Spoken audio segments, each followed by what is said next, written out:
Welcome to Healing Wisdom, a Thursday morning talk show featuring guests sharing their stories and knowledge. We discuss the healing aspects of the arts, metaphysics, social justice, and adventure through all types of terrain. So join me, Pandora Peoples, here on WOMR 92.1 FM in Provincetown and WFMR 91.3 FM in Orleans. We're streaming worldwide at WOMR.org. Good morning. We're speaking again with Dr. Ed Tick on his book, Soul Medicine, Healing Through Dream Incubation, Visions, Oracles, and Pilgrimage. Dr. Edward Tick is a transpersonal psychotherapist, educator, author, poet, and pilgrimage guide. I'm thinking of a quote from Homer. No mortal can see an immortal god or goddess unless they wish our mortal eyes awake. So there's communion between the divine and the mortal in the spontaneous appearance of visions that people had in ancient times and that people have when they travel to Greece. Also, you mentioned theater. Theater was originally under the god Dionysus. And yes, the plays were written and performed by combat veterans. Theater was a mass communal ritual for catharsis and healing. Everybody served in ancient Greece, so all the men in the audience anyway would have been veterans. And unfortunately, Greece was always at war, either with each other or with invaders. And so everybody was a veteran, and wars were so frequent that almost everybody would have been combat veterans as well. So theater, tragedy in its origin, well, first of all, it came from the spring ritual practices of Dionysus. So tragedy originally was spring rebirth ritual, and everybody went to the theater and participated in rituals that were about the rebirth of the land, the rebirth of the culture, the rebirth of all the citizens in spring, the coming back to life and fertility and fecundity in all of us. And as tragedy evolved, it was, as we said, written by combat veterans for combat veterans and performed as mass communal healing rituals.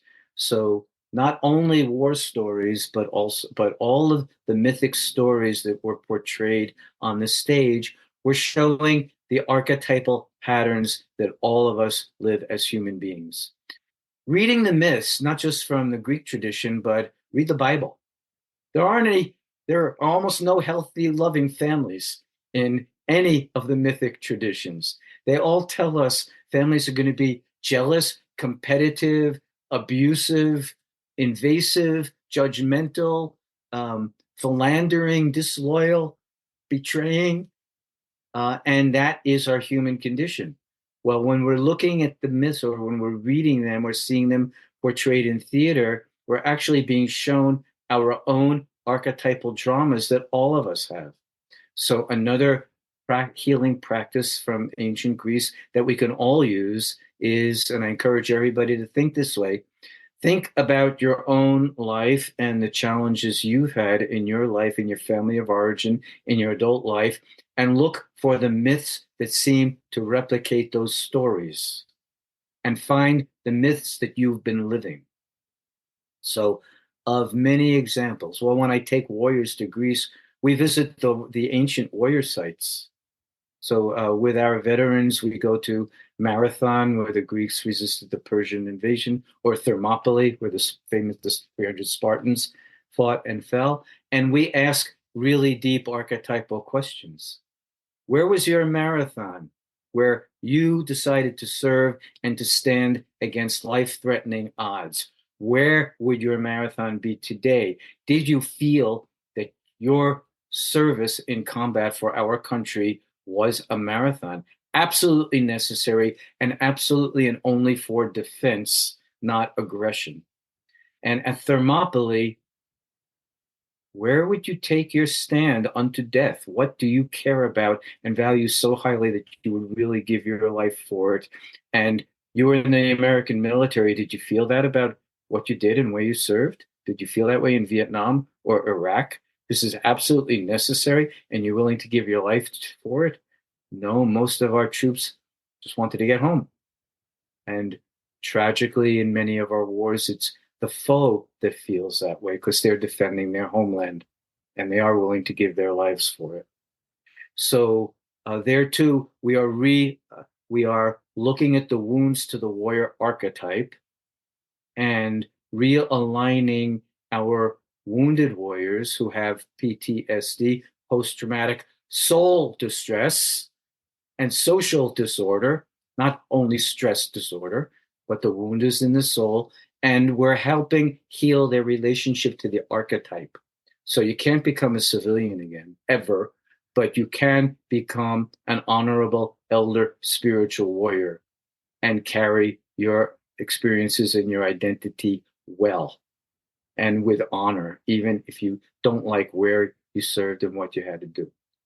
Another example would be, and this is really important for women, uh, the myth of Demeter and Persephone being kidnapped, abducted by Hades, and dragged to the underworld, and her mother Demeter going into deep grief. So such deep grief that she stopped. She was the goddess of growing things, of the earth, and she stopped life from growing and reproducing on the planet because she was in such deep grief. Well, how many of our women, men too, but especially women, have been abused, sexually abused, betrayed, abducted, committed incest against by the millions? Everybody has this wound.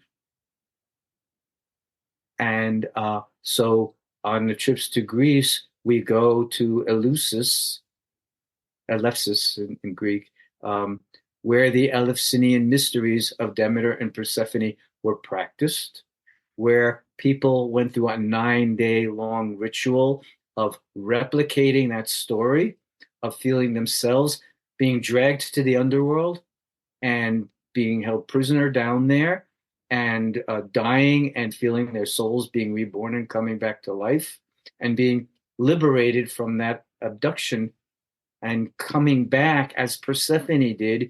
She was an innocent maiden when she was abducted, but she turned into a queen. She learned her queenhood in the underworld and became the queen and Hades' wife, and then came back transformed. So we go to Eleusis where it happened in mythic times and where it was honored and replicated for a couple of thousand years. And we pray, we have ritual and prayer right at the cave of Hades, where Persephone went down and came back, and where Demeter grieved.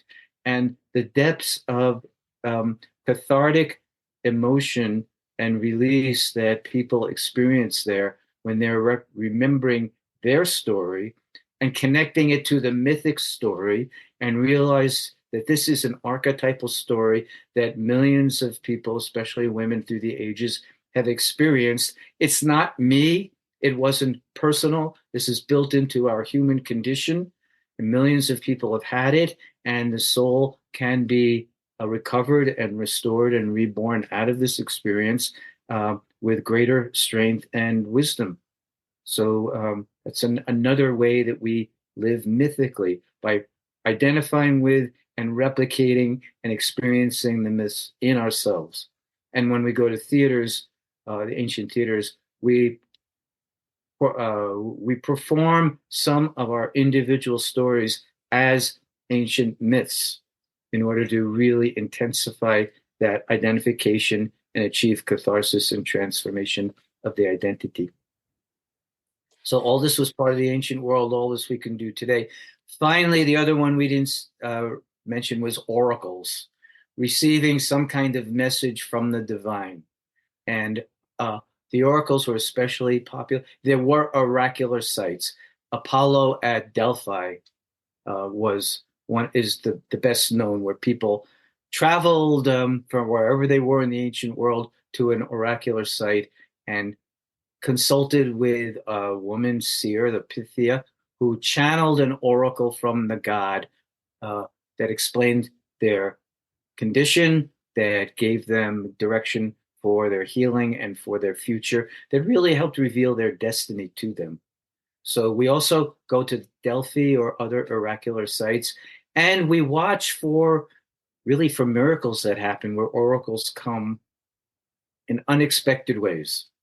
So let me tell a quick story about that. And this connects our veteran healing to these stories as well. I told a story in the book. Hope some people will read it. And there's so many wonderful healing stories that are really miraculous. On one of the journeys, one of the men, his nickname was Magoo.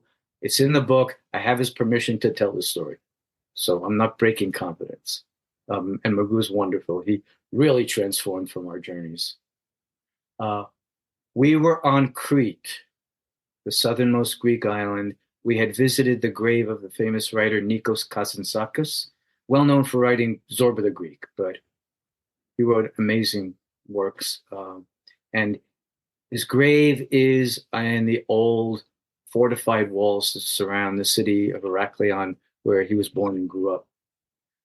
So we were there at his gravesite in the morning doing prayer and ceremony and readings from his writings. And Magoo was feeling pretty alienated because he said he was an atheist. He didn't believe in this stuff.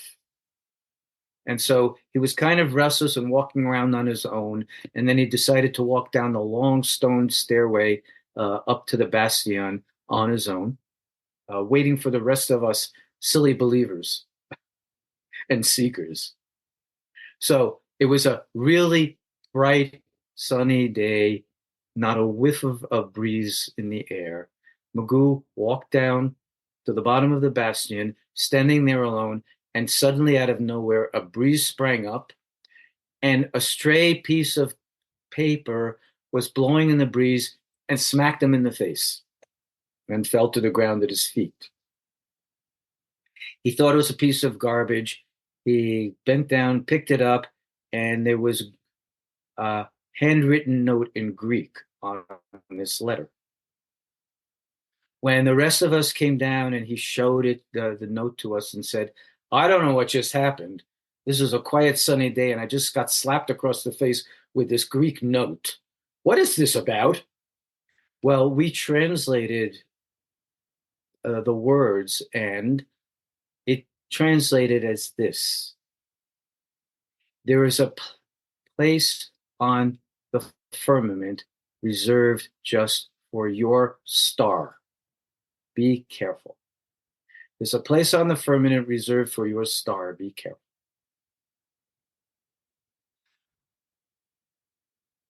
It changed his life. He really didn't believe in the spiritual dimensions or the invisible dimensions at all. Receiving this slapped across the face by the breeze, which is synonymous to the soul, the breath. Breath and spirit are the same in Greek, in Sanskrit, in ancient Hebrew, same word, breath and spirit. And he's slapped across the face when he says, this is nonsense, I don't believe. And he got a personal message that he matters to the universe. And the universe has been seeing him and watching his journey. He took this really seriously. It turned him from an atheist into a believer in the invisible. He went from being, I'm just a throwaway Vietnam veteran whose story and history don't matter and whose country forgot, to I matter to the universe. And my story is important. And there's a place for me here. So he became a believer in spirituality. He began spiritual practices himself. Scout's honor, he returned to college. And he became a fierce spokesperson for veterans and veteran advocacy and the possibility of holistic and spiritual healing. And it utterly transformed his life. So that's an example of an oracle being delivered to us and received in the modern world in our own times in miraculous ways that we would never be able to orchestrate or predict. In the book, you talk about these miraculous experiences, and a lot of these veterans have went back to school and studied dream analysis and other healing forms. A lot of veterans I've worked with have gone back and gotten doctorates in transpersonal psychology and become dream practitioners and healers themselves. And part of healing is embracing the lifelong journey as a spiritual warrior and giving service afterwards and for the rest of our lives. Veterans need missions, and veterans need to transform their difficult service into wisdom that will benefit everybody. Well, you talk about homesickness in the book, and all illness is the need to come home. Nowhere is that more felt than on a journey that feels like a battle, or that is, right? Like at the end of that war, you want to come home. Can you talk about the concept of Mora and then also Ananke? Sure. These are core concepts in ancient Greek philosophy that we need today, and we have unfortunately lost them in our modern thinking, but they are in Greek and other spiritual and philosophical traditions. So it's the name Mora in Italian or Irish come from the Greek word, which is spelled Moira. It's pronounced Mida in Greek. It looks like Moira, and that's fine. So Mida translates as both. We can't then have an exact translation. It's fate and destiny. It's both. It's in the Greek tradition, there is a soul trying to come to us and to live our lives through us. We are the carriers of soul, and soul is eternal, and soul has purpose, and it has been sent into this lifetime for some purpose, and our callings and our affliction and our restlessness are our souls trying to come back to us and live their purpose. So Mida is the fate we were born with, like Oedipus, we mentioned him. He was born into this. He was innocent. And a big part of the tragedy that we all feel is we don't deserve the traumas and the suffering that we're given. We're all born innocent, and we're all afflicted by life's challenges, and we're all cursed by that. So fate is what we're born with, and the destiny is how we use it, what we do with it, and what we're meant to do with it. The story of Oedipus doesn't end with just the Oedipus Rex that we know, where he blinds himself.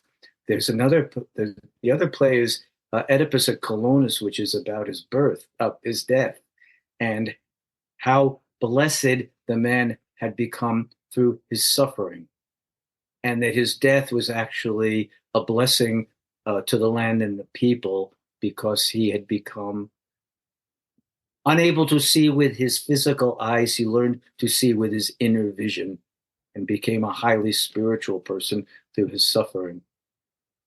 So the Greek tradition teaches us that as well. One of my favorite quotes I use a lot to remind myself is from Aeschylus, the playwright who was a combat veteran, who said that the gods give us our ordeals, and we, by our endurance, prove our worth. So we do suffer. It's built in, just like Buddha said and taught. Life is suffering, and it's how we live our lives and unfold them, and the healing we do and bring to others that develop our destiny and our unique identities. The concept of anarche in Greek philosophy is related. It's usually translated as necessity in English language writing. It's really similar to what we understand as karma. That is necessity or karma or anarche.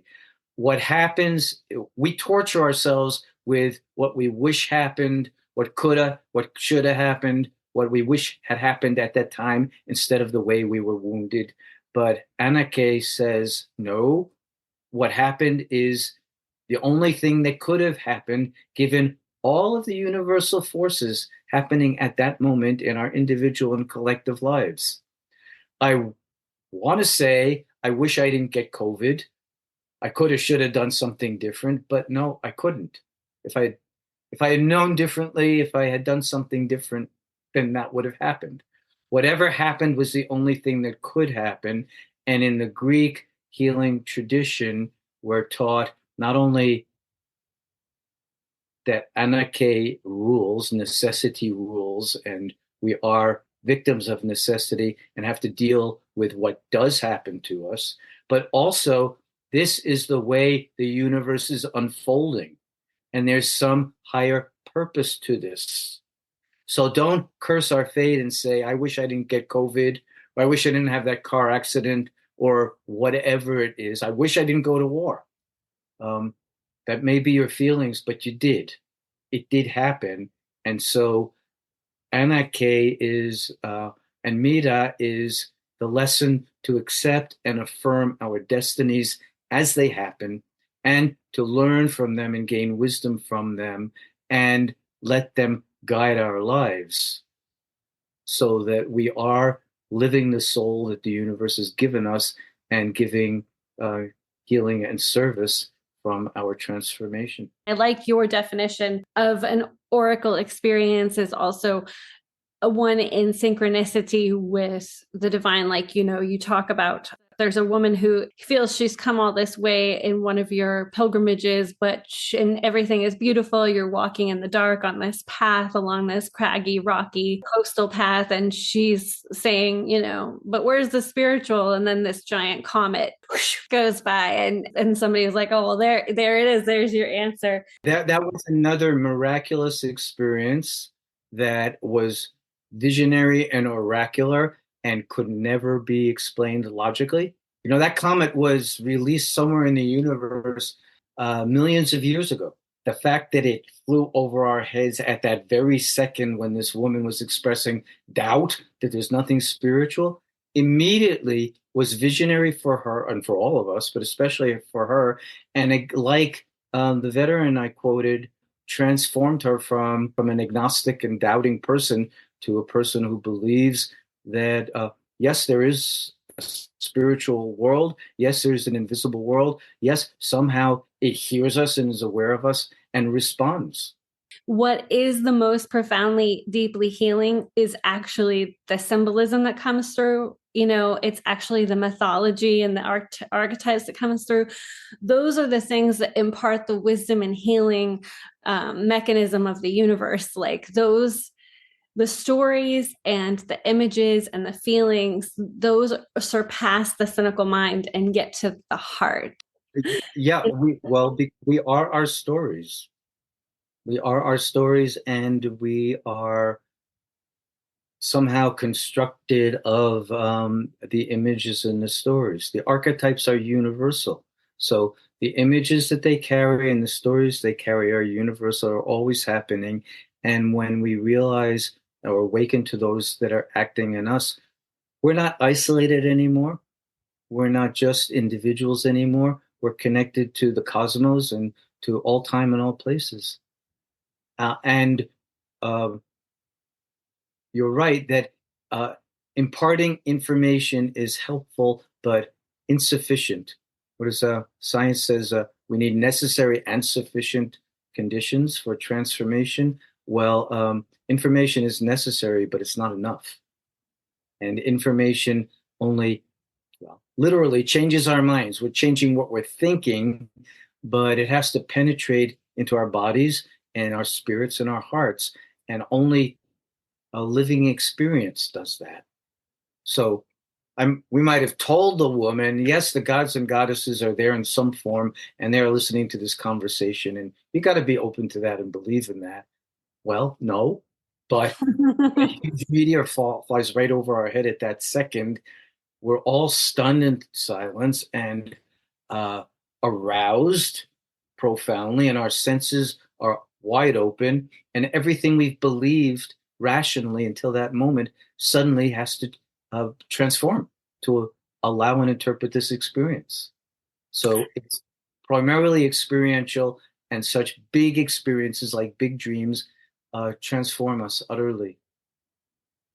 People like to say, oh, it's just a coincidence. Well, there's no such thing. Coincidence just means two events coincide. It doesn't mean it's random or chance or meaningless. It means they happen together. So we have to ask, oh, be stunned and ask, what's this telling me? Why did this just happen at this time, at this moment, with what I'm going through now? What is it saying to me? And what spiritual presence and messengers are coming to me from this? My shamanic teacher many decades ago, when I reported a really big, seemingly impossible synchronistic event that happened to me, and I asked him about it, he laughed and said, well, some of us need to be hit over the head with a baseball bat to wake up. There is power in words, and the word daemons, right? Like inner geniuses. Can you talk about that? In Greek, the word is daimon, D-A-I-M-O-N. That word was translated as genius in Latin. Again, tragically, the early church turned against the teachings about the daemon and the genius and turned daemon into demon. So daemon in Greek is the origin of our word demon in English. And daemons were demonized by the church. The meaning in Greek is, it meant the inner genius we are all born with. You've got to fulfill the spirit that it carries. So the daemons were intermediary spirits, the geniuses that are born in us that we are meant to fulfill in our life's work and through our challenges and adventures and ordeals. And daemons were intermediaries between the divine and the human, bringing us messages, giving us direction, coming to us in dreams and visions to tell us our direction. So everybody's got an inner daemon or an inner genius. And again, the meaning is so much broader than the rational meaning that we've been given. Daemon didn't originally mean a very strong, high intellect with a high IQ. It's not what a genius was. The genius is, as we're saying, a particular gifts we were born with that we are impelled to unfold and give back to the world. And if we don't, we're going to be really troubled and challenged and unhappy for the rest of our lives. I work with so many people in any age, but especially thinking of people in their 50s, 60s, 70s who regret their lives because they didn't follow their daemons, their geniuses. You know, one man, I really wanted to go to art school, but my father said, I'll never make a good living, so I gave it up and I became fill in the blank. And at 50, 60 or 70 years old, still heartbroken because I didn't follow my daemon. There's an artist in me that's always wanted to express itself, but I never gave it a chance. So adaptation to an unsatisfying reality in order to make a living does not satisfy the soul. And all of the practices that we're talking about are ways to become realigned with who we truly are inside, what we were born with, the genius that's in us, the invisible world that's beyond us, where we can become realigned with it and be in active communication with it, and then lead fulfilling lives that give back to the planet. We've been speaking with psychotherapist, educator, author, poet, and pilgrimage guide, Dr. Edward Tick. His new book, Soul Medicine, Healing Through Dream Incubation, Visions, Oracles, and Pilgrimage is out now. This has been part 2 of our conversation, and you can hear the whole thing at healingwisdomradioshow.com.